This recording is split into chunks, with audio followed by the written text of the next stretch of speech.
Hey, I talked to Patrick McQueen the other day, and he's coming on. He is? Mhm. Awesome. Awesome. Let's circle back on that. Yeah, It's 8:32. I am admitting.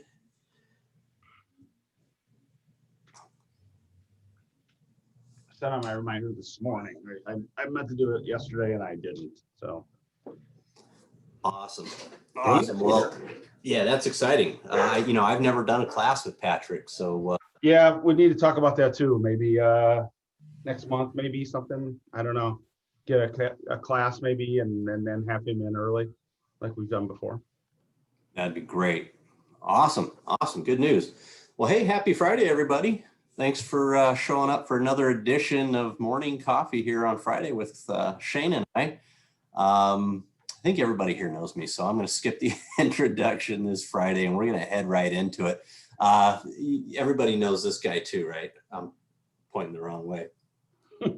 It's like the Brady Bunch. Yeah. Hey, welcome, partner. How are you doing, buddy? Good, good. I'm sure we'll have some stragglers, so I'll let them in. Let's go ahead and kick this thing off. We have our special friend Emma with us again this week. If you guys haven't kind of picked up on it, we have Emma here pretty much routinely every other week. So you guys can count on that. And I'm sure she's got some more media magic for us this week. Sometimes it feels like magic, I'm telling you. I don't know how you do what you do, but it's awesome. Let's hop into rates real quick and get that out of the way this morning. If you guys have been kind of following me on this, we continue to see upward pressure on rates. Let me share my screen with you guys.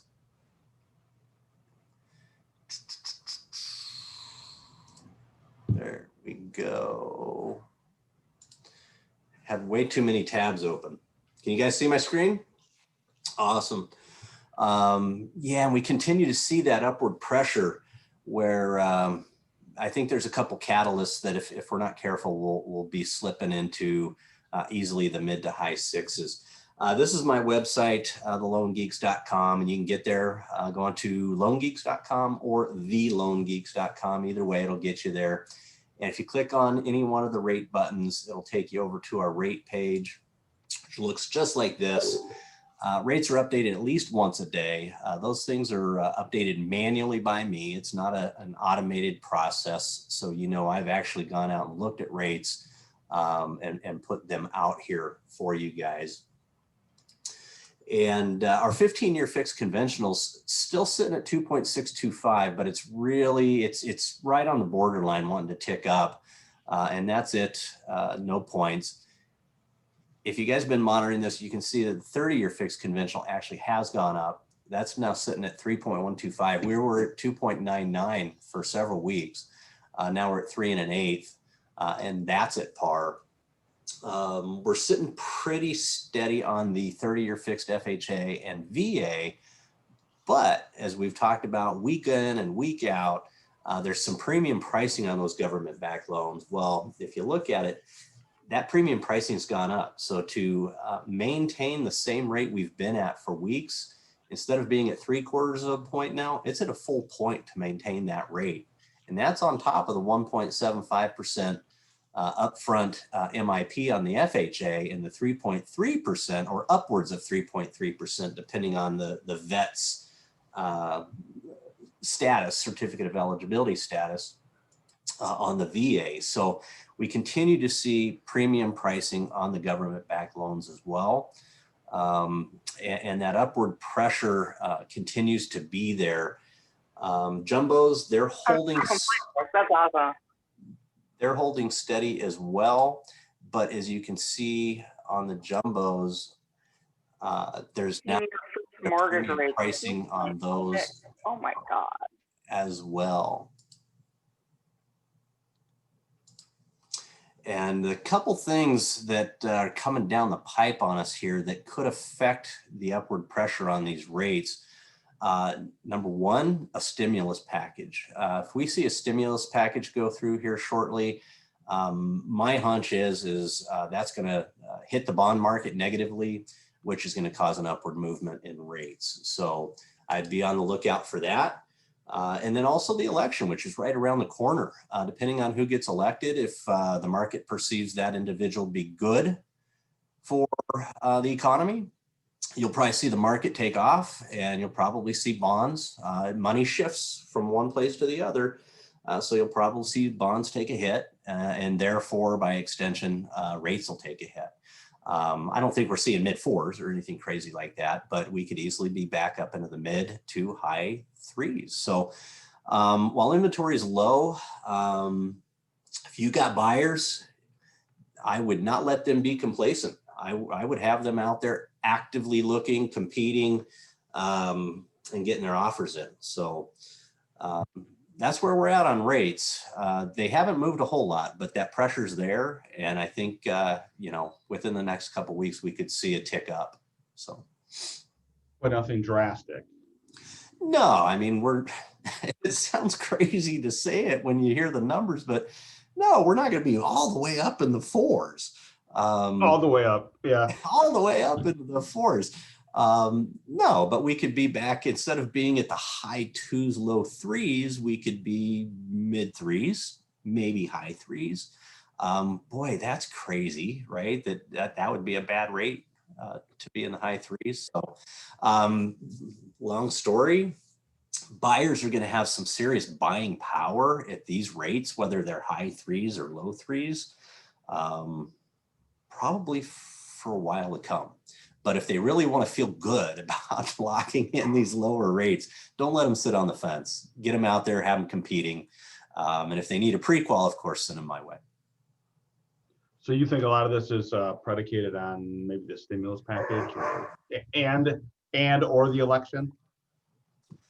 Yes and yes. And both of those theoretically could be more like a steroid injection kind of deal, where you initially get a move and then the market kind of goes, whatever, ho hum. And a couple weeks later, it's kind of like, okay, now what's next, right?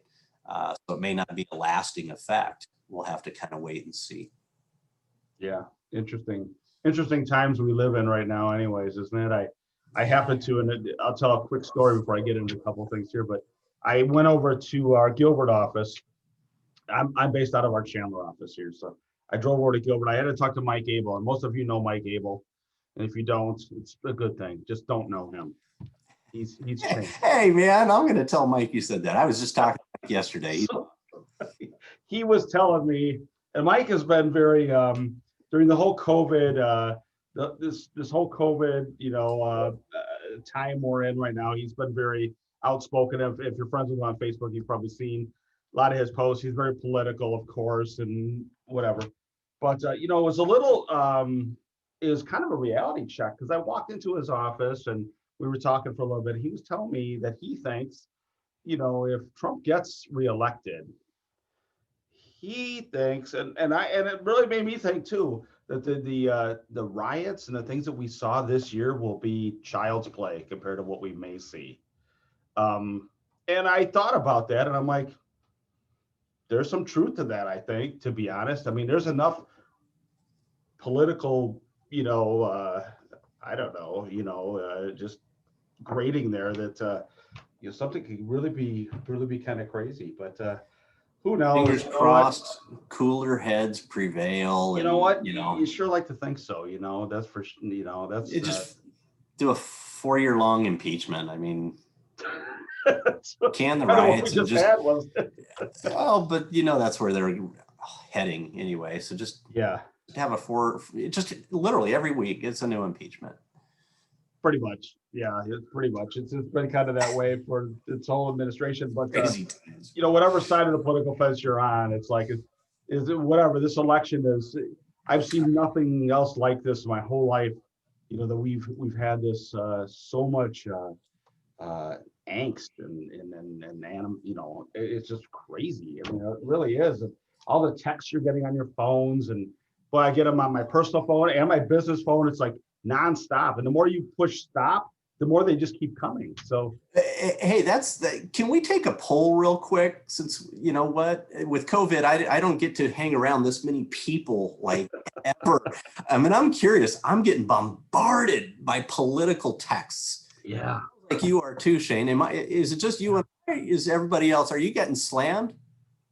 Raise hands. Does everybody get this stuff? Okay, yeah. Geez, okay, it's not just me. It's crazy. And I used to delete them, but now I'm literally throwing them in. I'm blocking them and throwing them into a contact so that I can go back and look at how many of them I got during this political season. It's crazy.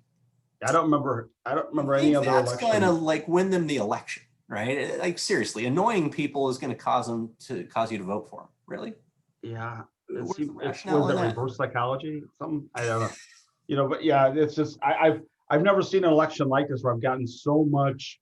There was a little bit of this, I think, in the last election, but nothing like this one. It's like, my God, stop already. It's almost like it's worse every time. It's really awful. I'm a registered independent. Jim and I both are. We get text, paper, mail, and everything from both sides. Because they think, oh, they're undecided. Like, no, not necessarily. And it's just level-headed. What's that? I said that'll teach you to be level-headed. I know. Seriously, it's so our mail carrier doesn't know what to do because we're actually Catholic. So we get all these things from the Catholic Church, and then we also get mail from like Planned Parenthood. So yeah, nobody knows what to think about anybody in this house. It's good to be popular, right? I guess. Yeah. At least they know you're there. They still use that much paper mail. Oh. Yeah. Along those lines, I just yesterday with COVID again, I don't check the mail every day. I used to check it on my way home from the office. Well, I'm at home in the office every day now. So there was like 3 days worth of mail in the mailbox, and it was literally a stack about this big. 90% of it, all political solicitation. Yeah. And I'm sitting there thinking to myself, you know what, if they just stopped spending all of that money alone, they could probably get pretty close to taking care of the deficit. Just stop it already. I think most people pretty much know where they're going based on, people's political stance. We can all find stuff in cyberspace these days to know who's who and who's doing what and what their positions are. It's crazy. Well, and everybody's voting by mail. So mailing me anything at this point, I voted a week ago. Yeah. It's too late to get me. Yeah. They got you before. Yeah. Yeah. It's kind of crazy, I just, they could take all that money they're spending on mailings and stuff and solve world hunger, or I don't know, do something really useful. How about that? But how about planting trees with it instead of killing trees with it? I mean, heck, we could go with that. I could probably make a laundry list of things that they should be solving with that money, but who am I? Anyway, I digress. Political stuff has just come to the forefront. I know everyone's dealing with it. Everybody watched the debate last night? Parts of it. I fell asleep during it. I put it on later because I was stuck in the Zoom meeting from health, my daughter's 7th grade class. So I sat down to watch it at like 10:15. I was out like a light. So I might use that for insomnia. Yeah, I don't know. I haven't watched it yet. I understand it was a little more calm than the last one. That's about it. I watched a couple of highlights, and that was all I really watched. At this point, I really don't care. You're not swaying my vote. I already voted. Done. Yeah. So, there's only so much of that stuff one can take, I think, unless you're a masochist. Yeah. We're pretty familiar with who those two guys are at this point. All right. Well, I want to talk about a couple things here. Interesting week, and I'll be brief. I know we got to get Emma on here too. So, had a forbearance seminar yesterday with Patrick McQueen. Was interesting, not near as enlightening as I would have thought. There's not a whole lot out there, I guess. And told you. His prevailing thought was we're not going to see near as much as people fear, I guess. Like maybe there's a lot less people in forbearance than we think there is. I got Tina Tambor this morning at 10 o'clock. I want to hear her take on that too. But it's good. It's interesting. It was supposed to be an hour and a half. It turned out to be like 45 minutes. And it was okay. I mean, it wasn't groundbreaking. I think, the whole prevailing thing is agency to get in front of these people to make sure that people know their options. But again, as we talked about before, how do you do that? There's no way to find those people, really, unless you go around polling them, I guess. I don't know. But interesting stuff nonetheless. I did want to share the market update, and most of you guys have seen this, and hopefully most of you get it. If not from me, from somebody else, because I think the Altos reports are great, especially if you're not Cromford subscriber. I think this is this is a lighter version of it, and it's a quicker version for you to access.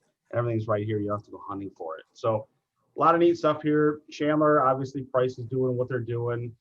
This report being very interactive. You could flip it down, pull inventory, see what that's doing, which is pretty much leveled off in Chandler. And really in a lot of places, to be honest. So kind of interesting stuff to look at. It's super easy to share it. I know I've got folks that want to market to subdivisions. Well, you can get email addresses. We can help you with that. You can email these reports out. I mean, super easy to do, and email them out to your client base too. I mean, just good stuff to have. Folks can search on them and do whatever they need to do too if they want to look at different things, different areas. Maybe they've been looking for a house in a certain place, or maybe you've got a listing coming up and you want to show this. You want to give this to those clients and give them realistic picture of what's going on. Maybe you want to bring it to a listing appointment even. A lot of ways to use this thing. I did start putting together, and some of you get this now, but I did start putting together the big sheet. And I've been really paying attention more to this one, to be honest. I go through this on Mondays and recalculate this. I've been able to spot trends and see what's going on in different areas and really in the whole valley here and outside the valley. And what I really noticed was a lot of red this week in outside the valley, a lot of prices going down, but it's so volatile because these are week to week things. So, lower price listings can sell and we'll put downward pressure on that, or higher price listings will sell and put upward pressure on this thing. It's very volatile, but interesting nonetheless. This was actually the first week that I've been doing this at Paradise Valley that median list prices have dropped. I was shocked. I had to look at it again. I'm like, what? And I had to clean my glasses and look again. But yeah, a lot of neat stuff to be gleaned from this. And it's a really quick glance. I mean, it's a Monday thing that I put out Monday mornings. I've got a little distribution list that gets this thing. And if you'd like it to every Monday, let me know and I'll add you to the distribution list and you can have this thing as well. But I've tried to make it as complete as possible without being way over the top. So it's a quick little shot to look at the week. If you've got buyers out there in different places, you can kind of get some information from this and kind of share with them a little bit what's going on. So keep me posted if I can help with this. But yeah, other than that, interesting week, still busy. A lot of refis going, rates still good. A lot of purchase stuff still going on out there. And I know we've had a lot of inventory just turning. So it's keeping those levels low, which for better or worse, I know we got a lot of people moving into the valley. So got to find houses, tree forts, maybe something, right? Hey, on that big sheet of yours, Shane, which, Yeah. by the way, I love both of those. I love every Friday. This one? Yeah. Okay. I know every Friday I can be brought up to date. It's super efficient for me to just let you do it because you're so good at it. On that outside the valley area, do you suspect, and I guess the next couple of weeks will maybe reveal the answer to this question, do you suspect that that's seasonal? Whether it's starting to get pretty cold up there? Yeah, in fact, I know I'm heading up today again. I've got a place at Pine Top, so I'm heading up today again. But I Sunday, I think it's the highest 61, and we're supposed to have temperatures up there at the 20s. This is supposed to be like 71, like Monday and Tuesday here in the valley. I saw it in the paper today. I'm like, ooh, okay, winter's coming. But it's supposed to be really, there's some chance of snow and all kinds of stuff up there. So yeah, I noticed that too when I was putting this together on Monday. I'm like, well, this kind of makes sense because it's going to stop. people are going to stop buying up there because they're not going to want to go as much unless they ski or they're like snowmen or whatever. But yeah, I think you hit it right on the head. I think it is very seasonal. I think we'll see some prices, some stuff dropping, maybe some inventory picking up or whatever up there until spring, and then it'll go back to what it was. I think people will be buying up there again. But yeah, I'm curious. I haven't been monitoring that as much. I've never monitored it over a whole winter before, so I'm kind of curious where that goes as we get farther into the year here into the fourth quarter. So, but yeah, I noticed it right away when I was putting this together on Monday. I'm like, yeah. So there you go. Gotcha. Well, hey, we have Emma with us this week, and I am anxious to see what kind of tips you got for us. Every week I learn something new from you. So welcome. Thank you. Hi, It's always nice to have you here. Hello. Yeah, so I think everyone probably knows me at this point. I'm here just about every other week. If you don't know me, my name is Emma. I am one of the co-founders of Remodel Social. I know I have some of my customers in the audience today, so you guys obviously know what we do. But yeah, so we provide automated Facebook content for Arizona real estate agents, and that means that you can get local and relevant content posted to your Facebook business page without having to think about it, which is great. And the prices start through Shane and our Greystone discount. They start at $26 a month. So it's really not expensive. And then it's one less thing you have to do. And the other thing that is great about having a subscription to Remodel Social is that you also get access to me. So if you have any questions about Facebook, if you're going along and you get confused, if they change the entire layout of the site, for example, and you don't know where anything is anymore, you can always ask me and I can always walk you through stuff. So on that note, today I just wanted to show you guys there is a feature that has moved that I want to show you guys so you know where it is. And while I can't stop you from getting those political texts all the time, I can show you how to turn off your active status, which, as you can see on this right-hand side, this shows everyone in your contacts, and it shows if they are online right now. See this little green thing? That means they are online right now. You can see if you scroll down. So these people, it shows you, this guy was active 16 hours ago, 18 minutes ago. My mom was online 23 hours ago.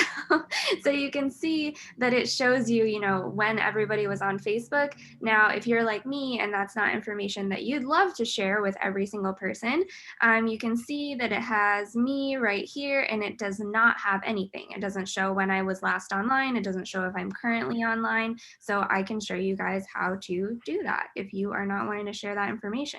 So you would just click right into Messenger up here, and then you would click these three little dots, which says options.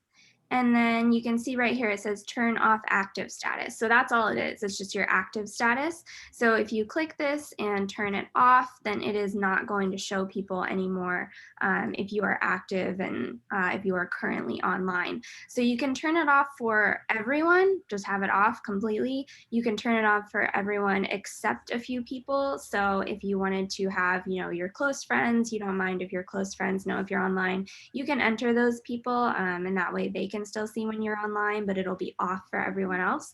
So this is a good feature, if you're just trying to control your online presence, you don't want people knowing every time you log on to Facebook, then this is a really good way to control that.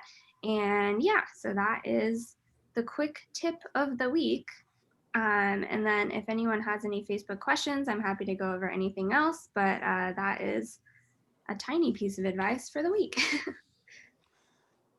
I've always wondered how to do that. That has annoyed the living daylights out of me for years, literally years. It's like, I don't want people knowing if I'm online or not. Yeah, well, and it's moved since in the new layout, you have to get to it a different way. So I just wanted to run through that again for people who don't know, because it defaults to on. So most people have it on and they don't know how to turn it off. So it is a good thing to know.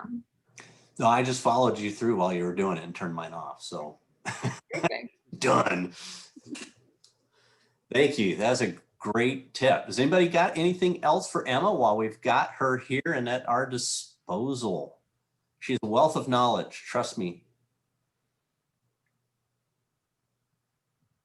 All right, going once, going twice.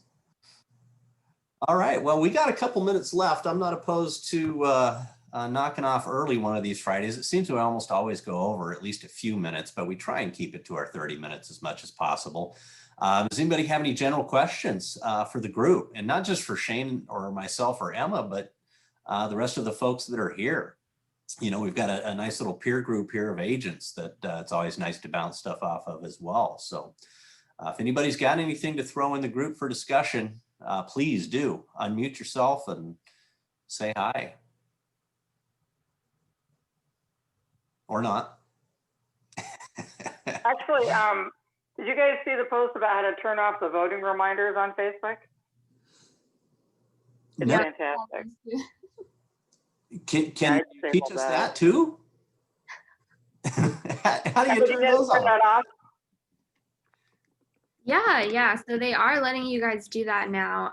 If you do want to turn them off, it is possible. Yeah, so it's not going to turn off everything. Like you'll still probably I still get ads all the time, you know, that are like, have you voted yet? And that kind of stuff. So yeah, it's still going to come up in some ways, but you can at least kind of stop it. I can show you guys how to do that really quick. Let me see. Oh, I thought I was still sharing my screen. I am not. Okay. Okay, so if you are in here, you can just click the see more thing. And then you just have to scroll all the way down to town hall. Where are you at when you say when you're in here, Emma? So you're just in your main news feed. So it's like when you type facebook.com, what comes up is your main news feed. And you should have all those things on the side. Okay. Yeah, I can go back to it. Gotcha. It's all the way down here. You have to click that see more to even get to these things. But then, yeah, you just click town hall. And then you can see in the corner where it says voting reminders on, you can flip those to off. Oh.